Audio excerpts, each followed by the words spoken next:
Sikap Re Aju Den To'o Farwa Ba Daka. Oh, I'm sorry, I've been a little involved with The Sims 3 lately. What I'm really here to do is inform you that this game is really fantastic and it's very difficult not to fall in love with it. It's got all the charm of the first two games and its expansions, and it retains all the things that made the previous games such a mainstream success. But it also introduces cool, robust new features, which makes The Sims 3 feel fresh yet entirely comfortable at the same time. It's a game almost everybody can get lost in for hours at a time. Filash, Nick Follett. Arbo Glitchny. Zelka Wapna. So maybe when I talk like that, I can't deliver the kind of charm the actual Sims can. But there's no doubt that the Simlish gibbering they've been spouting is a big part of the wit and charm that has captivated so many millions since the original game was released in 2000. But if you've somehow missed the bandwagon in years past, here's a quick rundown of The Sims 3.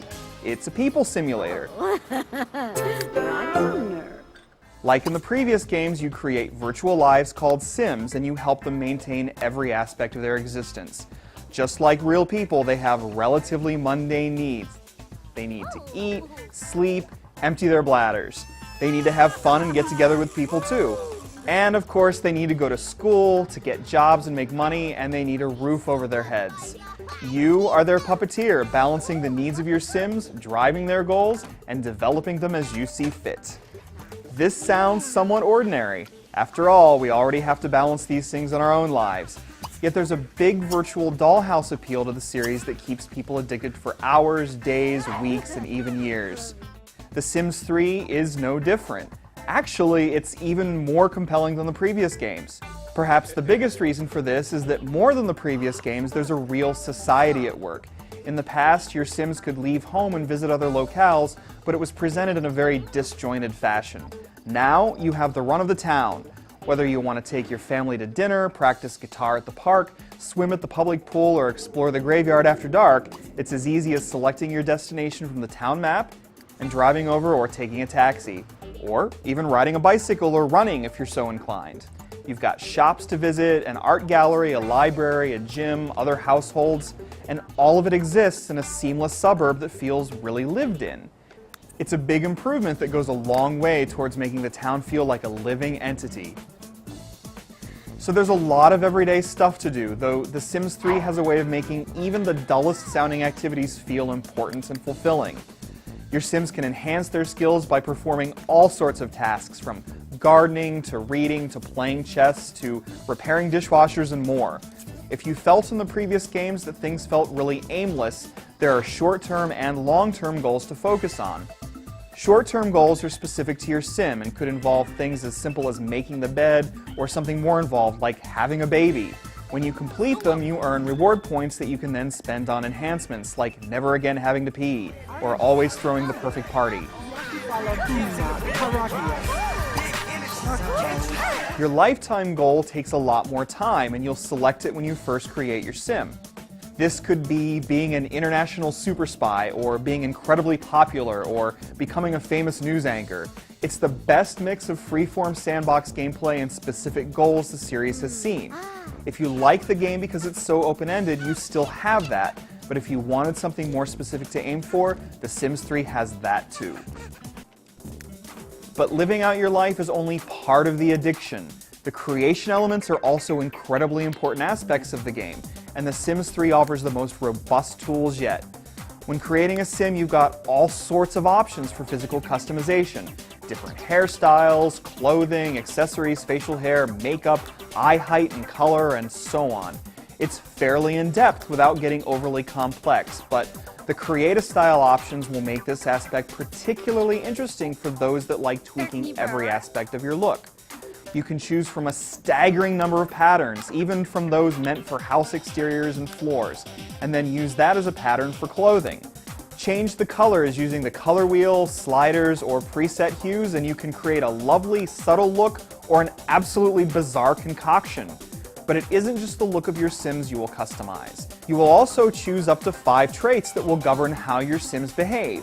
Make her insane, or a kleptomaniac, or a musical virtuoso, or a workaholic, or a great kisser. or all of the above. The lot customization is also more in-depth than ever, so if you enjoy the virtual architecture of the series, the Create a Style features will let you get just as in-depth with your home and gardens, giving you plenty of room to be creative. The interface is intuitive as always, letting you create and modify homes with ease, and the prices for items for your house and improvements for your lot are balanced well with the continuing growth of your Sims. Part of the addiction is earning more money to forever improve your home, to get better stuff, to climb the corporate ladder, and so on. Obviously, while you can fast forward time like before, this all happens gradually, so if you need immediate gratification, you probably already know that The Sims 3 isn't your kind of game. Yet if you've poo-pooed The Sims games in the past, this one might surprise you. It feels more organic, more alive, and thanks to colorful visuals, cute animations, and a great jaunty soundtrack that surpasses that of The Sims 2, it's hard to resist its delights. It's the surprises that will keep you smiling most often. It would be impossible to describe everything that can and will happen as you play, but whether it's throwing a birthday party for your toddler right before she magically turns into a child, or dealing with a crying baby in dirty diapers in the middle of the night, the ridiculous behavior and virtual socializing will make you care about these digital people. If there's one big criticism you could levy towards the game, it would be more towards what it doesn't do than what it does do. Gameplay elements that have appeared in the seemingly endless Sims and Sims 2 expansions are missing here, like pets or seasonal weather cycles or magic spells. These seem like obvious holes left for future expansions to fulfill. There are also the ongoing pathfinding issues that we've seen in the series for quite some time now.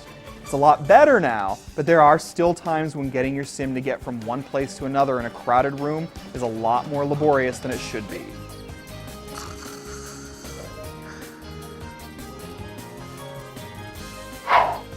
Of course, there is more in this package. There are video editing tools and other features online that make it easy to interact with other players and share content, including a whole free town to download if you register the game.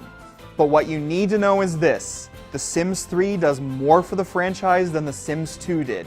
It feels just right, striking a wonderful balance between the familiar and the fresh. Unless you're too jaded to be charmed by its sweet-natured wiles, The Sims 3 is a wonderful rejuvenation for a series that continues to bridge the gap between gamers and non-gamers alike. Brekno Biznal, Mashku, Bliki Fakuna, Nabiat. Oh, Yimo. Unistem. Ha. Abluki. Good, you.